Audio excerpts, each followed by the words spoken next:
Magandang buhay mga bata! Tara, samahan ninyo akong matuto kasama si Teacher Aika, your online teacher. Please don't forget to subscribe, like, share, and hit the notification bell for more videos.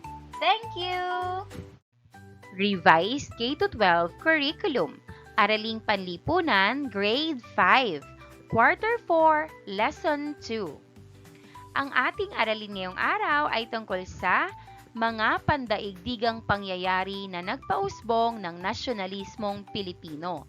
Pandaigdigang pangyayari, Cadiz Constitution, La Ilustración, Age of Enlightenment. This is Teacher Aika, your online teacher. Simulan na natin. Mga kasanayan. Nasusuri ang ambag ng panggitnang uri sa pag-usbong ng nasyonalismong Pilipino. Natutukoy ang mga kaisipan tungkol sa aralin. Nakapagbibigay ng reaksyon sa mga pandaigdigang pangyayaring bilang konteksto ng malayang kaisipan. Nasasagot ang mga gawain tungkol sa Cadiz Constitution, La Ilustración at Age of Enlightenment. Natatalakay ang mga epekto ng Cadiz Constitution.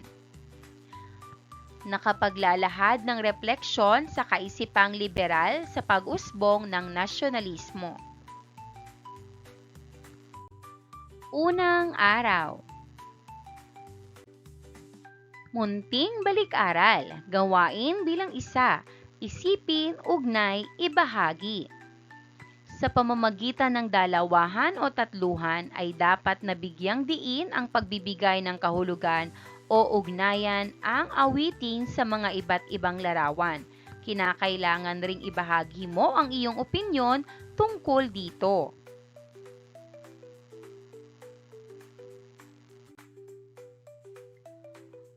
Unang larawan. Isipin, ugnay, ibahagi. May batas at karapatan ang mga tao.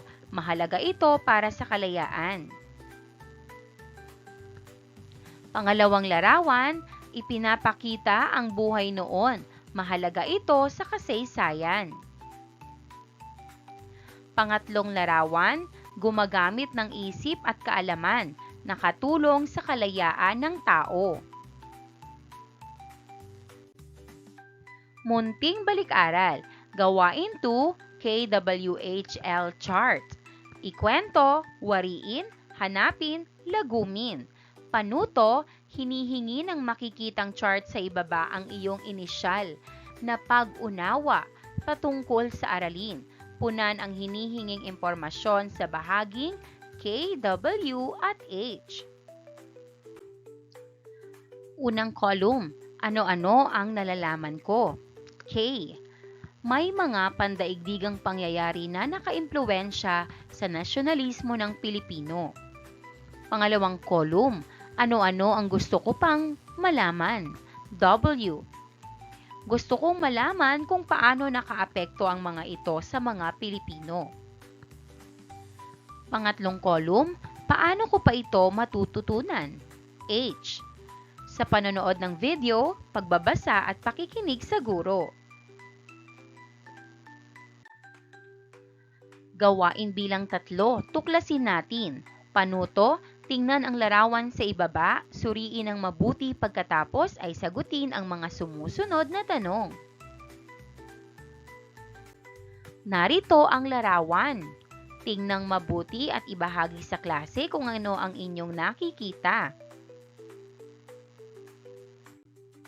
Tanong, ano ang epekto ng kaisipang liberal sa pag-usbong ng damdaming nasyonalismo? Sagot, natutuhan ng mga Pilipino ang kalayaan at karapatan kaya lumakas ang nasyonalismo. Ano ang epekto ng La Ilustración sa Pilipinas sa pag-usbong ng kamalayang makabayan? Sagot, nagmulat ito sa mga Pilipino sa kanilang kalagayan at nagpalakas ng damdaming makabayan.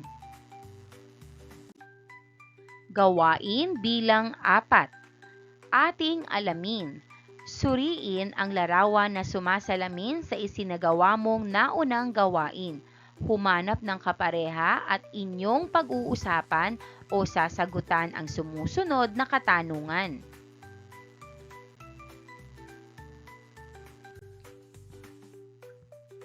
Ang Cadiz, Konstitusyon ng 1812.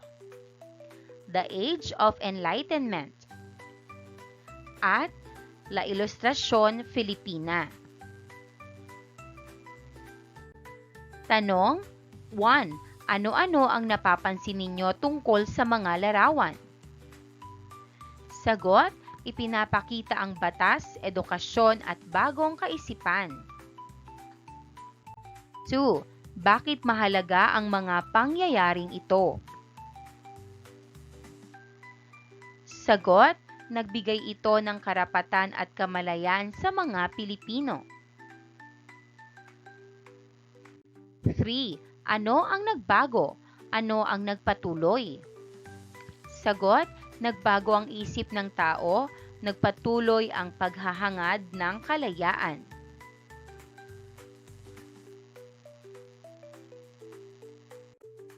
4. Ano-ano kaya ang mga sanhi at epekto ng mga pagbabagong ito? Sagot, sanhi, bagong ideya at edukasyon. Epekto, pag-usbong ng nasyonalismo. Kaugnay na paksa bilang isa, konsepto at kahulugan ng Cadiz Konstitusyon.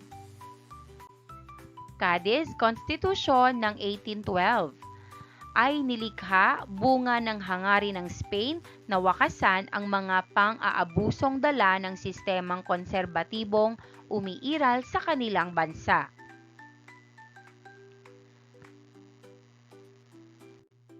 Kahalagahan. Binigyang halaga sa nasabing konstitusyon ang mga ideyang liberal gaya ng karapatan sa pagboto ng mga kalalakihan, pambansang soberanya, monarkiyang konstitusyonal, kalayaan sa pamamahayag, reforma sa lupa, malayang kalakalan.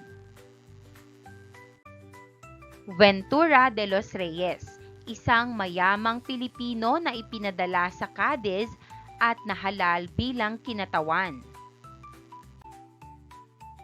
Ang deklarasyon ng Cadiz Konstitusyon sa Pilipinas noong 1813 ay lumikha ng matinding reaksyon mula sa hanay ng mga Pilipino. Ang pagpapatupad nito ay nangangahulugang kailangan ipatigil ang ilang mahigpit na patakarang pang-ekonomiyang Espanya sa Pilipinas tulad ng sapilitang paggawa at pagbabayad ng buwis.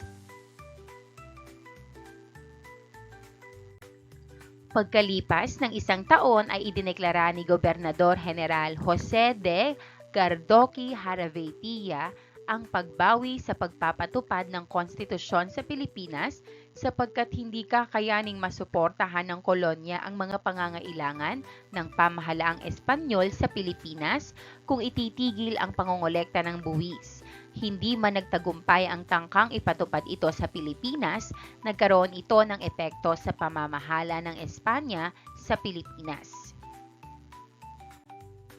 Epekto ng Cadiz Konstitusyon ng 1812. Hindi nagtagumpay ang tangkang ipatupad ito sa Pilipinas. Nagkaroon ito ng epekto sa pamamahala ng Spain sa Pilipinas. 1. Ipinatigil ang kalakalang galyon. 2. Napalitan ang merkantilismo ng malayang kalakalan. 3. Pagsiklab ng pag-aalsa sa Ilocos laban sa pagkansela sa pagpapatupad ng konstitusyon sa Pilipinas noong 1815.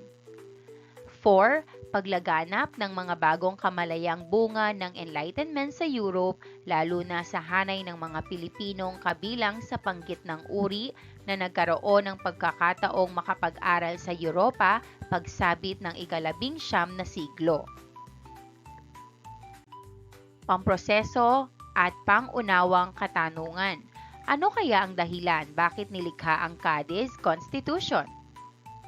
Sagot, nilikha ito upang magbigay ng karapatan at patas na batas sa mamamayan. Bilang mamamayang Pilipino, ano ang gusto mong baguhin sa Cadiz Constitution? Ipaliwanag ang sagot. Sagot, gusto kong isama ang pantay na karapatan ng mga Pilipino dahil hindi sila lubos na kinatawan noon. Gawain bilang 5. Kapare, likha, humanap ng kapareha at kayo'y lumikha.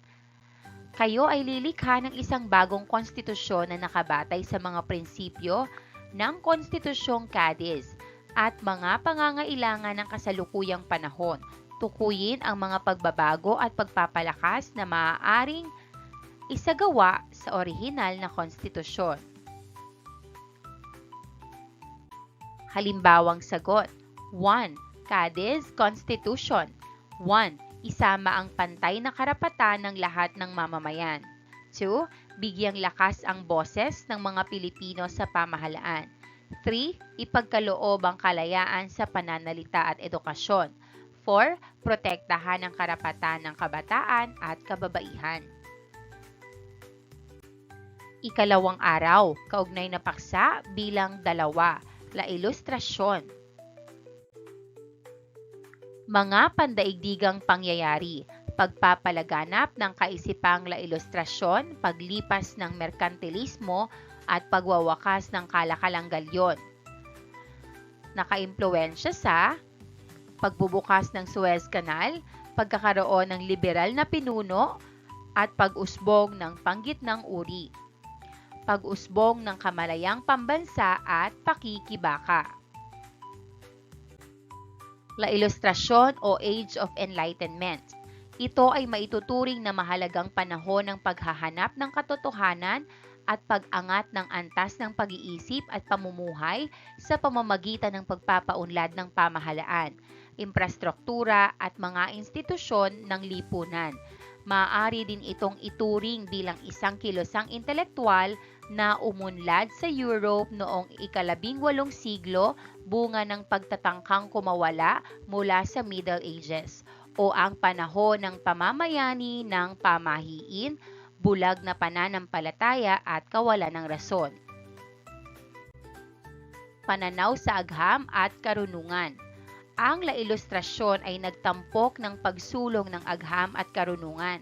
Ipinagtanggol nito ang paggamit ng pagsusuri at lohika sa pag-unawa sa mundo, sa halip na pagtanggap lamang ng relihiyon o tradisyon bilang batayan ng kaalaman. Pananaw sa pamahalaan at lipunan. Sa panahon ng La Ilustrasyon, ipinaglaban ang mga prinsipyong pampolitika tulad ng pagkakaroon ng demokrasya, kalayaan sa pamamahayag at pagtatanggol sa karapatan ng tao. Binigyang diin din ang konsepto ng pagkakapantay-pantay at pagpapalawak ng edukasyon upang mapalakas ang lipunan. Pag-unlad ng literatura at sining. Ang kilusang ito ay nagdulot ng pag-unlad sa literatura, pilosopiya at sining. Isinulat ng mga manunulat at pilosopo ng panahon ang mga aklat at sanaysay na nagtataguyod ng mga prinsipyo ng pag-iisip, kalayaan at kaalaman. Nagsilbing inspirasyon din ang La Ilustrasyon sa mga pintor at iba pang alagad ng sining upang bigyang diin ang mga kaisipan ng pagbabago at pagsulong. Impluwensya sa kolonyal na lipunan. Ang La Ilustrasyon ay nagkaroon ng malaking impluwensya sa mga kolonyal na lipunan, kabilang ang Espanya at Latin America. Ipinaglaban ng mga ilustrado o edukadong individual ang mga reforma sa pamahalaan at lipunan, at nagtataguyod ng mga ideya ng kalayaan at pantay-pantay na karapatan. Pagsusulong ng pagbabago. Sa kabuuan, ang La Ilustrasyon ay nagdulot ng malaking pagbabago sa lipunan, kultura at politika. Binigyan ito ng diin ang kahalagahan ng pag-aaral, pagsusuri at pag-unlad na nagtulak sa paglalakbay tungo sa modernisasyon at pagpapalawak ng kaalaman at kamalayan. Gawain bilang 6. Itala at makibahagi. Suriin ang mga katanungan na sumasalamin sa isinagawa ninyong naunang gawain. Humanap ng kapareha at inyong pag-usapan at sagutan ang mga sumusunod na katanungan. 1. Bakit mahalagang malaman ang kahalagahan ng ilustrasyon? 2. Bakit kaya mahalaga na may kaalaman tayo sa mga pandaigdigang pangyayari? 3. Sa tingin mo, mahalaga bang makialam, makilahok at tumulong sa mga mamamayan sa pandaigdigang pangyayari para sa ikauunlad ng bansa? 4. May mga tanong ka pa ba na naiisip na gustong malinawan tungkol sa paksa? Isulat ito sa patlang. Narito ang halimbawang tugon mo. 1. Ipinapakita nito ang kasaysayan at kamalayan ng mga Pilipino. 2. Para malaman ang epekto nito sa ating bansa. 3. Oo, dahil nakakatulong ito sa pag-unlad ng bansa. 4. Paano nakaapekto ang mga ideyang ito sa kasalukuyan? Ikatlong araw, kaugnay na paksa bilang 3, Age of Enlightenment o panahon ng kaliwanagan. Age of Enlightenment. Noong ika-18 ng siglo tumutukoy ang panahong Enlightenment sa pilosopiyang umunlad sa Europe, kilusang intelektual. Ang Enlightenment ay binubuo ng mga iskolar na nagtangkang iahon ang mga Europe mula sa mahabang panahon ng kawalan ng katwiran at pamamayani ng pamahiin at bulag na paniniwala noong Middle Ages. Marami ang nagmungkahi na gamitin ang pamamaraang ito upang mapaunlad ang buhay ng tao sa larangan ng pangkabuhayan, pampolitika, panrelihiyon at maging sa edukasyon. Panahon ng kaliwanagan o Enlightenment. Pagtutuligsa ng Age of Enlightenment. Tinutuligsa nito ang mga itinuturing na konserbatibong kaisipan na nagbibigay daan sa pagkakaroon ng mga imperyo, gayon din ang pagiging makapangyarihan ng simbahang Katolika. Paghubog. Hinubog ng ilustrasyon ang Europe sa mga modernong kaisipan sa mga aspekto ng pamahalaan, demokrasya, edukasyon, ekonomiya, sining at panitikan. Ambag. Nagkaroon ng epekto sa unti-unting paghina ng mga imperyo at ang kaakibat na mga pagbabago sa larangang pangkaisipan, lalo na hingil sa politika at ekonomiya. Pinahahalagahan din sa panahong ito ay ang kakayahan ng tao na mag-isip para sa ikabubuti ng sarili at lipunan. Naging banta rin ito sa kapangyarihan ng simbahan. Ang ambag ng mga intelektual na ito ang nagsilbing pundasyon ng mga modernong ideyang may kinalaman sa pamahalaan, edukasyon, demokrasya at maging sa sining. Ang mga intelektual na ito ay nakilala bilang mga philosopher o pangkat ng mga intelektual na humikayat sa paggamit ng katuwiran, kaalaman at edukasyon sa pagsugpo sa pamahiin at kamangmangan. Gawain bilang 7, debale o debati. Epekto ng Age of Enlightenment. Panuto, sa bahaging ito kayo ay magdedebate tungkol sa positibo at negatibong epekto ng KADES, konstitusyon sa mga mamamayan at sa bansa. Magkakaroon kayo ng sapat na panahon dito upang makapagbasa at magsaliksik. Pagkatapos, kayo ay magpapangkat sa 2. At upang mas maging mainam ang inyong paghahanda sa gawaing ito, gumawa kayo ng outline katulad ng halimbawa. Halimbawang sagot, positibong epekto, nagbigay ng karapatan sa mamamayan. Nagpakilala ng patas na batas. Nagmulat sa Pilipino sa kalayaan. Negatibong epekto, hindi pantay ang karapatan ng Pilipino, limitado ang kinatawa ng Pilipinas, hindi agad na ipatupad ng buo. Rubric sa debate. Pamantayan, paksa o kaisipan, pangangatwiran, pagpapahayag o pagsasalita, at pagtuligsa. Gawain bilang 8, mapaliwanag. Gumawa ng graphic organizer at ilagay ang mga naunawaan at natutuhang mga konsepto tungkol sa Age of Enlightenment. Maaaring gamitin ang graphic organizer sa ibaba. Age of Enlightenment. Paggamit ng isip at lohika sa pagdedesisyon. Pagpapahalaga sa kalayaan at karapatan ng tao. Pagkakaroon ng pantay-pantay na batas. Kahalagahan ng edukasyon at kaalaman. Paglalahat, KWHL chart. Panuto, punan ang hinihinging impormasyon sa bahaging L.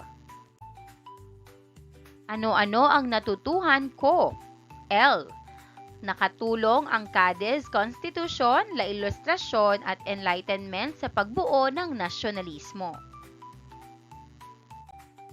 Gawain siyam, kahong yaman. Panuto, ang mga mag-aaral ay bubunot mula sa kahong yaman na naglalaman ng mga larawan patungkol sa mga konsepto na tinalakay. Kapag nakabunot na ang mag-aaral, kanilang sasabihin ang mga kaalaman o saloobin sa nabunot na larawan mula sa kahong yaman.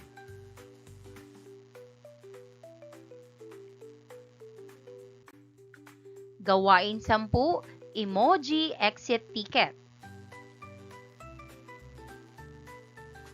Panuto, sagutin ang emoji exit ticket form bilang tanda ng pagtatapos ng kanilang pag-aaral ng aralin. Bilugan kung ano ang nararamdaman mo tungkol sa mga napag-aralan natin. Halimbawa lamang ang sagot na ito. Bakit mo pinili ang emoji na napili mo?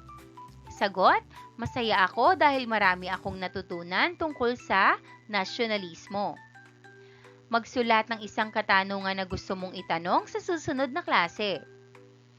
Sagot, paano ginamit ng mga Pilipino ang mga ideyang ito sa pakikibaka? Ika-4 na araw.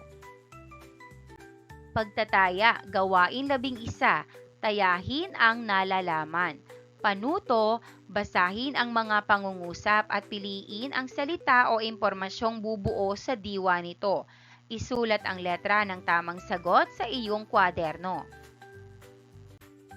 1. Liberalismo ang tawag sa kaisipang galing sa Europe na nagpapakita ng sagot, A. Pagbibigay ng pagkakataon sa pagpapalayas ng mga praile sa Pilipinas.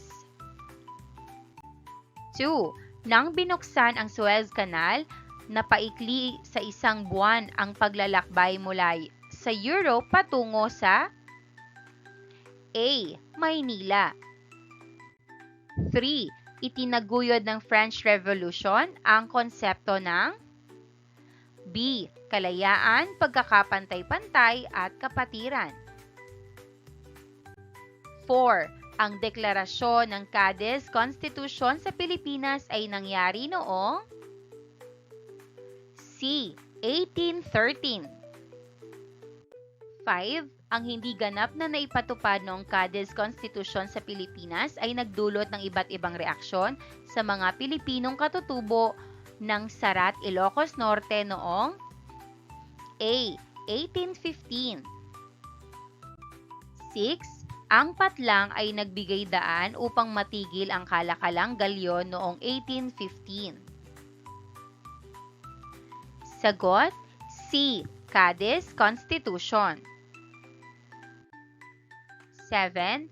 Sino ang bagong gobernador general na nakilala sa kanyang liberal na pamamahala sa Pilipinas noong panahon ng nasyonalismo? Sagot, A. Carlos Maria de la Torre. 8. Sino ang kilala bilang isa sa pinakamalupit na namuno sa Pilipinas sa panahon ng nasyonalismo?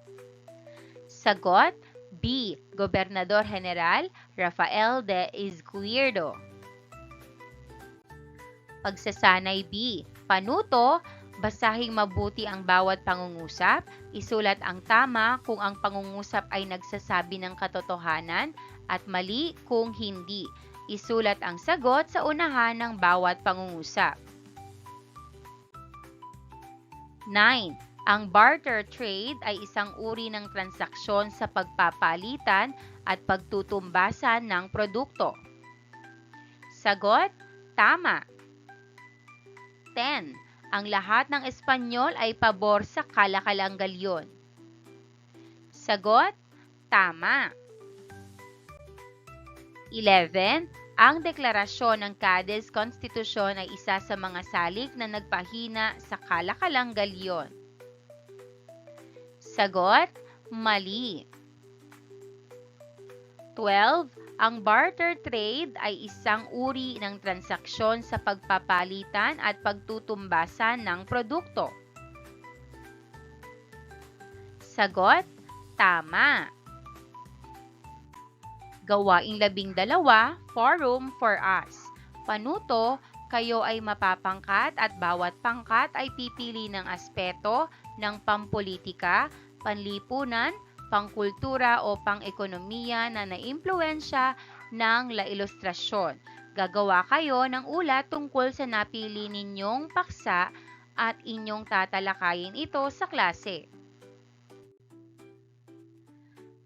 Rubric para sa gawaing Forum for Us. Nilalaman, presentasyon, kooperasyon at takdang oras. Gawain 13, Journal ng Karunungan. Panuto, itala at sabihin ang iyong kasagutan sa mahalagang tanong.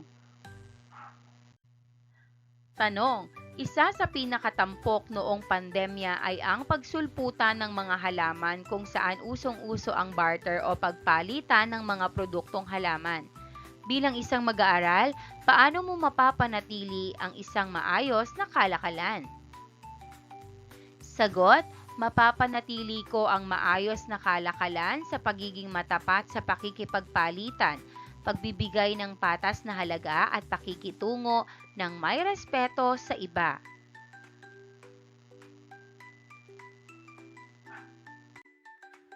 Maraming salamat sa panonood!